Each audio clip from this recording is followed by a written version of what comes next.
Our final speaker of this afternoon is Kimberly Orcutt, who is Andrew W. Mellon Curator of American Art at the Brooklyn Museum. She served as Henry Luce Foundation Curator of American Art at the New York Historical Society. You notice a certain pattern here with Brooklyn. And as Assistant Curator of American Art at the Harvard Art Museums. She has organized exhibitions on a variety of American art topics from the 18th century through the early 20th century, including colonial portraits, the sculptor John Rogers, George Bellows, John Singleton Copley, and the contentious relationship between William Merritt Chase and Robert Henry. Most recently, Kimberly has co-curated the award-winning exhibition, The Armory Show at 100, Modern Art and Revolution, that I'm sure you all saw at the Historical Society. She has published acclaimed catalogs and contributed numerous essays and articles to scholarly publications. In her book, Power and Posterity, American Art and Philadelphia's 1876 Centennial Exhibition will be published by Pennsylvania State University Press later this year. Kimberly has lectured extensively and presented conference and symposium papers nationally and internationally, and she is a past chair of the Association of Historians of American Art. Today, she will share with us her research on the American Art Union experiment. Please welcome Kimberly Orcutt.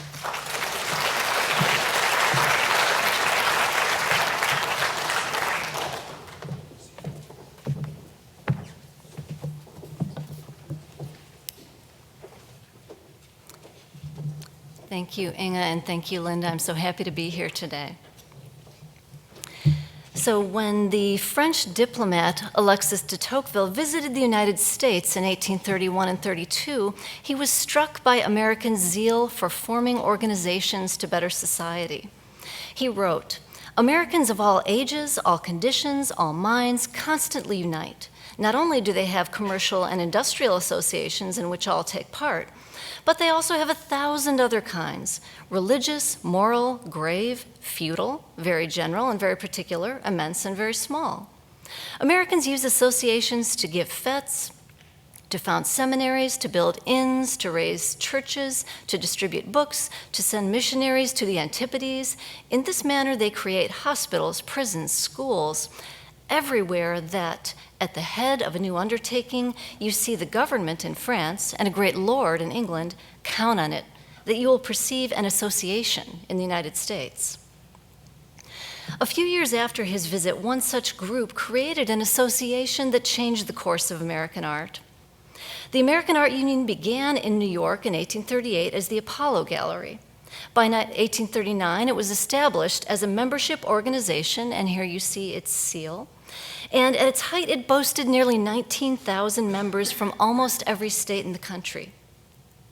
For an annual fee of $5, about, I think Margaret mentioned that, at about $150 today, members received the monthly bulletin, which included commentary on contemporary American artists and news of the art world, an annual distribution of an engraving after a painting by a notable American artist, and their names were entered in a drawing for hundreds of original paintings and sculpture by living American artists, such as the ones you see here, Cropsey's Catskill Creek and Henry Kirk Brown's Filatrice. Works to be distributed were displayed at the Art Union's immensely popular free gallery. Over 5,000 works were exhibited, and according to the organization's records, over 230,000 people visited each year. The annual distribution of prizes was a major social event in New York, as Linda has shown us, attracting crowds of thousands. The American writer and activist Lydia Maria Child explained that the Art Union was not a plan to enrich a few at the expense of the many. Rather, it is a combination of small means to encourage art by some degree of the patronage once bestowed by popes and princes. It is by the people and for the people. Unfortunately, the experiment was short-lived. Opposition grew, and critics of the organization alleged that its distributions constituted an illegal lottery, and the resulting 1852 court case proved to be the Art Union's downfall. As de Tocqueville observed, the art union encompassed a period of immense growth and great idealism, of utopian schemes and bold social experiments. He was talking about organizations for education, like the Mechanics Associations formed for the education of working people in New York City, those that advocated for social reform, notably temperance. De Tocqueville even visited a Shaker village, and he may have heard of communitarian experiments like Robert Owen's farming colony at New Harmony, Indiana. The American Art Union was one such experiment. It was an attempt to build an art world from the ground up, to create and control the many forces that shape it: art criticism, canon building, exhibitions, education, and patronage. Their aim was to create a new kind of patronage, to free artists from dependence on a few powerful men, and to broaden the base of patrons beyond the East Coast wealthy to the middle class of the entire country. And we tend to underestimate the importance of organizations, art world politics, and the art market on the history of American art, even though we readily acknowledge how much they affect today's art world. So I'm happy to have the opportunity to highlight the art union's importance to the history of American patronage. And so I will outline the art union's activities and then talk about the results that they produced, both intended and unintended. And as we do that, I'll be showing you some of the great works that were distributed. Today, we are most familiar with the art union for the engravings that every member received. The organization's goal was to promote American art and American artists and to educate the taste of their fellow citizens and inspire a love of art. And that makes their choice of subjects vitally important. And here we see engravings after John Blake White's General Marion inviting a British officer to dinner, and George H. Comege's Artist's Dream. And the organization had a great interest in American subjects, of course, but they were also mindful of the hierarchy of genres codified by Sir Joshua Reynolds, the English painter and president of London's Royal Academy. Large, complex, historical, and allegorical subjects were considered the highest, most edifying class of painting, followed by portraits, then genre scenes from everyday life, landscape, and then still life. The art union's selection of subjects through the 1840s traces their struggle to combine the popular and the high-minded, and to find appealing American subjects that lent themselves to uplifting allegorical treatment. And since our time is limited today, I'm going to fast forward to 1847, when members received two prints of almost polar opposite subjects: Daniel Huntington's spiritualized ideal head titled Sybil, lifting her eyes to the heavens, and George Caleb Bingham's quintessentially American jolly flatboatman carousing on the Mississippi River. And over the next several years, the art union offered multiple prints, with a large principal image of a historical, literary, or allegorical scene, complemented by smaller prints of everyday life or a crowd-pleasing subject. So in 1848, we have Huntington's large signing of the death warrant of Lady Jane Grey, accompanied by a set of F.O.C. Darley's line drawings illustrating the beloved Washington Irving tale Rip Van Winkle. In 1849, Thomas Cole's Youth from the four-painting allegorical series The Voyage of Life came with a set of line drawings, again by Darley, illustrating Irving's Legend of Sleepy Hollow. The Cole was their first landscape, and their meeting minutes say it was only because they couldn't find a suitable painting from a higher department of art. But Cole's allegorical landscape was massively popular and was probably responsible for their highest membership numbers ever. In 1850, the large engraving was after Charles Leslie's Anne Page, a scene from Shakespeare's The Merry Wives of Windsor, and it was accompanied by the beginning of what they called a gallery of American art. It would include several small prints each year, about 7.5 by 10 inches, that could be bound into a full volume of great original works by United States artists in a range of genres. The inaugural selection included landscape, history, and genre, and you see, starting from the top and going clockwise, Durand's Dover Plains, Woodville's Card Players, Cole's Dream of Arcadia, Edmund's New Scholar, and Leutz's Image Breaker. And unfortunately, it only continued for one more year. But they were beginning to build an American art canon, and it's fascinating to think how it might have developed had it gone on longer. So here you see commissioned portraits of the 4 art union presidents. And perhaps the most controversial aspect of the art union in its time, and for our conversation about patronage, is how were artworks chosen for purchase and distribution? Those choices not only influenced American taste across the country, they also accelerated the careers of the artists that they favored. The art union was run by a volunteer management committee of 21 men, and they were all men. They served 3-year terms, and some returned for longer service, so there was a total of over 80 managers over the course of the organization's life. And it's difficult to try to characterize such a large group. And modern scholars offer different ideas about fundamental questions, such as whether the group was mostly newly wealthy Democrat entrepreneurs or whether it was largely established Whigs. We know that more than a third were businessmen, many with interests in railroads and shipping. There was a good representation of lawyers, politicians, and newspapermen. Many were members of the New York associations that formed powerful networks in the antebellum era, of which we will hear more tomorrow, such as the Union Club, the Century Club, the New York State Militia, the New York Historical Society, and the New York Society Library. Modern assessments of the Committee of Management suggest that their choices may have been guided by self-interest, whether it be political, by choosing artworks whose subjects promoted patriotism and expansionism, or economic, by promoting artists whose work they owned and thereby increasing the value of their own collections. But at the same time, most of them had little experience with art. And according to their published criteria, and they did publish it very clearly, they encouraged American subjects, works by American artists at home and abroad, such as Thomas Cole, as you see here. They also welcomed works by foreign artists in the United States. They considered the painting's merit in relation to other works by that artist and its reasonableness of price, and they wished to help meritorious artists known to be having difficulties. They encouraged merit in beginners, and they aimed to foster an American school. And given these grand ambitions, it's understandable that some people might question whether the managers were qualified for the immense task that they had taken on. In 1850, the Art Union Bulletin lamented that, quote, the critics of the studio, artists, attack it for being too fastidious, attacking the art union. The critics of the drawing rooms, that is, writers and commentators, attack it for being too tolerant. And indeed, the correspondence includes complaints and pleas from artists about rejected works.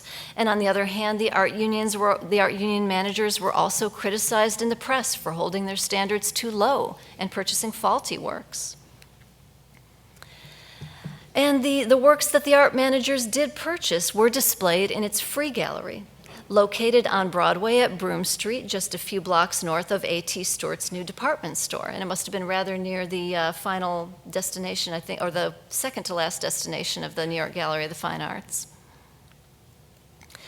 And the Art Union reported an accumulated attendance of 500,000 visitors by 1848 and 750,000 by the following year. Contemporary writers were entranced by the broad range of visitors. The Knickerbocker wrote that, quote, the retired merchant from Fifth Avenue, the scholar from the university, the poor workman, the newsboy, the beau and the belle, the clerk with his bundle, all frequent the art union. And there were some complaints about unseemly behavior in the galleries, and it was even reported that at one point the sofas had to be removed. And I will not speculate on why, the minutes don't tell us. But clearly the gallery drew a wonderfully varied audience who made it part of their daily lives. It showed visitors that the paintings there could soon belong to any member. Interest in the gallery climaxed just before Christmas, when the artworks were distributed. And here you see again the distribution taking place at the Broadway Tabernacle. The distribution in 1842 included about 35 paintings, and its last one in 1850 included nearly 450 paintings, sculptures, medals, and special engravings, in addition to the engravings and sets of illustrations that every member received. And some real masterworks came through the American Art Union. I'm giving you just a few examples here. George Caleb Bingham's Fur Traders Descending the Missouri was distributed to Robert S. Bunker of Mobile, Alabama in 1845. And by 1933, it had made its way to the Metropolitan Museum of Art. The Western artist Charles Dease's Long Jakes went to G. F. Everson of New York in 1844 and ended up at the Denver Museum of Art.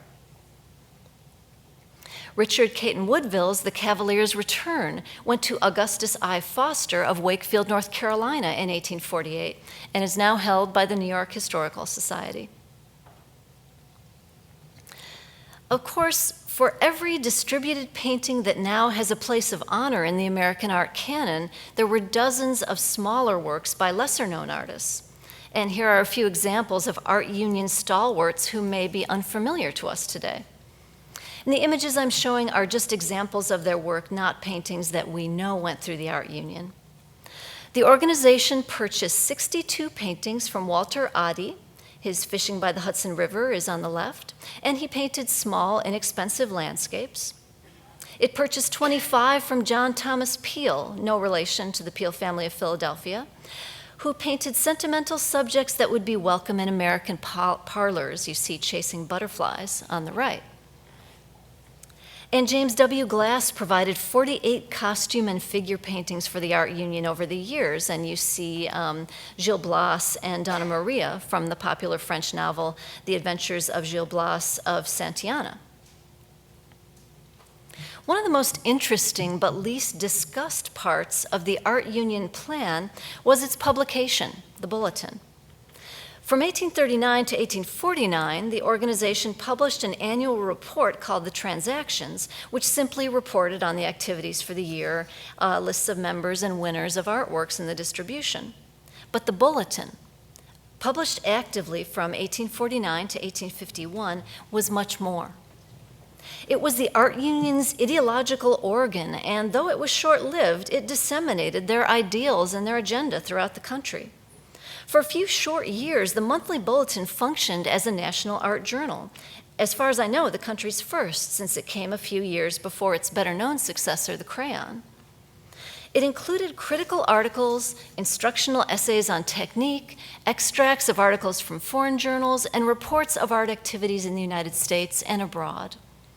The art union membership who received the bulletin was almost 19,000 at its peak, which compares well to the circulation of the New York Tribune, with about 11,000 subscribers in the 1840s, and the New York Times, which climbed to 26,000 in the 1850s.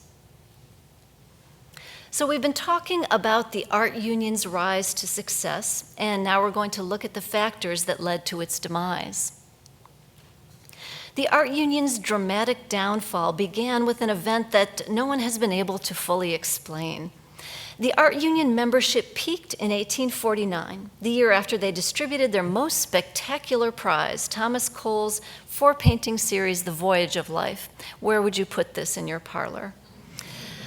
Capitalizing on the popularity of Cole's great work, they offered an engraving of the painting Youth to all members for 1849, as you saw, and their numbers swelled to nearly 19,000.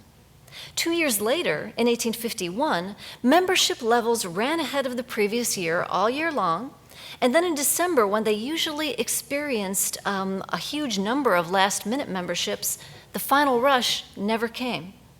They ended up with about 11,600 members, a precipitous drop.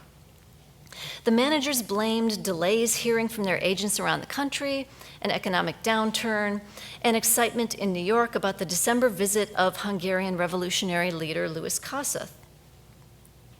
But there was also another pressing issue that they didn't mention. The art union's success encouraged others to join in, and new art unions were springing up in other parts of the country, hoping to imitate its success. The Western Art Union, which was active in Cincinnati from about 1847 to 1850, was notable for one spectacular prize, Hiram Power's Greek Slave, and this version is the one that they distributed. And there were other art unions in Philadelphia, Sandusky, Ohio, Newark, New Jersey, and in Brooklyn. And the much-hated International Art Union was a project of the Goupil Gallery, a Paris-based dealer with an office in New York since 1846. Their model was different from the art union. Members received an engraving and a chance to win an artwork, but the paintings and sculpture were taken from Goupil's stock of unsold French paintings, rather than being purchased from American artists.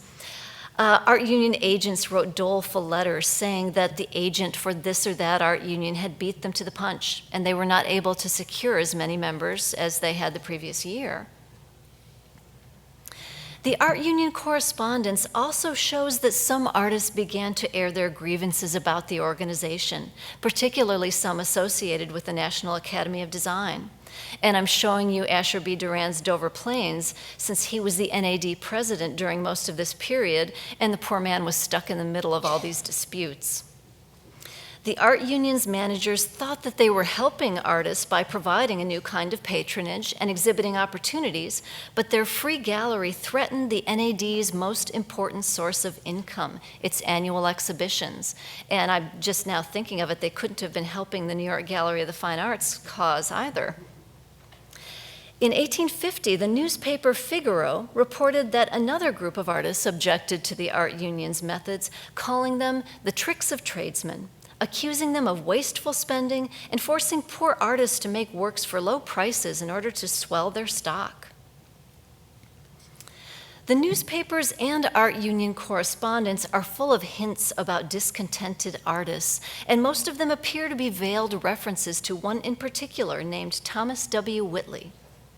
Here you see an example of his work, though not one that was distributed by the art union as far as I know. Whitley began his anti-art union campaign with the Western Art Union in Cincinnati. They had purchased 3 of his pictures in 1847, and after they rejected all his submissions in 1848, Whitley published a scathing criticism. He traveled to New York in 1848 and made overtures to the American Art Union. During the first few years, several of his paintings were purchased, but after all 14 of his pictures were rejected in 1850, he began a public campaign against the organization. Whitley was working as a correspondent for the New York Herald. Its editor, James Gordon Bennett, of whom we have heard, was called a notorious vagabond, and it was said that, quote, "His only chance of dying an upright man will be that of hanging perpendicularly upon a rope." So the Herald began to batter the art union with negative articles accusing them of conducting an illegal lottery, also of mismanagement and exploitation, and of using funds for oyster and champagne suppers, and to fund a new daily abolition journal called the New York Times. The Times editor, Henry J. Raymond, who you see here, was on the Art Union's Committee of Management, as were other newspapermen, and the Art Union does appear to have had an arrangement where it traded its subscriber list for advertising, just as businesses trade or sell customer lists today, but I haven't seen evidence of anything more than that. And in any case, I think all this was part of a larger phenomenon of newspaper wars, in which a burgeoning press competed for circulation by seizing on controversy and attacking each other. As the tide of bad publicity began to swell, the art union took legal action against the Herald for libel. The Herald responded that the art union's actions constituted a lottery, which was illegal, so they had no standing to sue. The district attorney for New York, who was actually a friend of the art union, felt the question had to be decided and brought the case to the New York Supreme Court. To the shock and dismay of the art union, the court decided that their system did constitute an illegal lottery. The works that the art union had purchased for its 1851 distribution were sold at auction to pay its debts, and there were some spectacular paintings there, including this one. So we look back on the art union as a short-lived experiment, but one whose impact resonated through the rest of the 19th century. This new system of patronage created new incentives that produced both intended and unintended results. For instance, today I've shown you a wide range of works that illustrates a divide in the art union's purchases. On one hand, they acquired expensive, monumental works by well-known artists, and on the other, they bought many smaller, cheaper works by lesser-known artists. And some people complained about this, saying that while the art union generously paid established artists to produce singular, attention-getting works that would encourage memberships, they also forced lesser-known artists to accept low prices so that they could purchase greater numbers of works to distribute to their growing membership. And that's a larger question I hope to explore more in the future. As the art union impacted the art market, they also shaped the subjects that artists attempted. As we know, the early history of American art is dominated by portraits. The art union wanted to free artists from the necessity of painting portraits to make a living so that they could pursue other fields. They did not purchase or exhibit portraits, and they encouraged scenes of American life and American history. And in this way, they stimulated the growth of genre painting, as we've seen from examples of work by Woodville, Mount, and Bingham, and there were many others. The art union also played an unexpected role in the decline of history painting and the rise of the American landscape school. In its early years, the art union encouraged history painting since it was ranked as the most advanced, most elevated form of painting by European artists and collectors. The art union purchased some very important paintings of literary, biblical, and historical subjects by established artists, including Gray's Wages of War and Leutz's Amazon and Her Children, as well as scenes from American history, such as Ranny's Boone's First View of Kentucky. But the art union rejected many of these subjects when they came from young, untrained artists. There are numerous letters to artists explaining that, as the highest branch of art, history painting requires years of study, and complex figure composition should not be attempted until the first principles are mastered. And so the art union's advice, particularly to those artists from beyond the East Coast, was to begin with subjects from nature, that is, landscapes. And their encouragement of landscape over figure painting was, at least in part, because they were trying to foster a step-by-step path of instruction for aspiring painters who didn't have access to training or models. But its effect was to affirm the American landscape as a desirable and saleable subject. The art union played a larger role than we might have thought in the rise of the Hudson River School of Landscape Painting. And here you see an early work by Daniel Huntington, who became much better known as a portraitist and history painter. But early on, he also painted small landscapes, perhaps because he knew he would find a ready buyer in the art union. And the organization also supported the early efforts of the Hudson River School's great names, like Cole, Durand, Church, Cropsey, and Kensett, and including this beautiful church, Twilight Short Arbiter, Twixt Day and Night. And it looks as if they were also instrumental in defining the landscape as an ideal American subject and transmitting that ideal through correspondence and through the bulletin to artists and art lovers across the country, making it a truly national movement, not one that was concentrated only on the East Coast. So the experiment in patronage had gone awry, and ironically, the American Art Union created what it was trying to avoid: a super patron that had an outsized impact on the art market. And like some of the social experiments of the antebellum period, it failed for reasons that seem inexplicably mundane. A law that had been ignored for years, a disgruntled artist, the rise of competing organizations. The art union's story shows how difficult it was and is to build and control a complex system, and the underestimated importance of individual drives and motivations. Yet their aims were forward-looking. They wanted to create a marketplace where merit was rewarded and artists had a wide range of possible patrons, so that patrons would have to compete for the works of the very best artists. And slowly, over the rest of the 19th century, as we'll hear, that aim was realized as more galleries and auction houses were established, as artists created their own venues for exhibition and sale, and more collectors turned to American art. And of course, that continues today, and I think it's fitting that we're talking about patronage during the week of the Armory Show Art Fair. The art union's short but spectacular life encompassed the last few years of what we might think of as American innocence before the Civil War.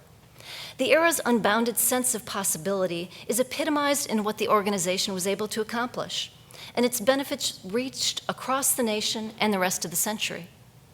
De Tocqueville felt that sense of idealism when he observed, quote, "As soon as several of the inhabitants of the United States have conceived a sentiment or an idea that they want to produce in the world, they seek each other out, and when they have found each other, they unite. From then on, they are no longer isolated men, but a power one sees from afar, whose actions serve as an example, a power that speaks and to which one listens." Thank you.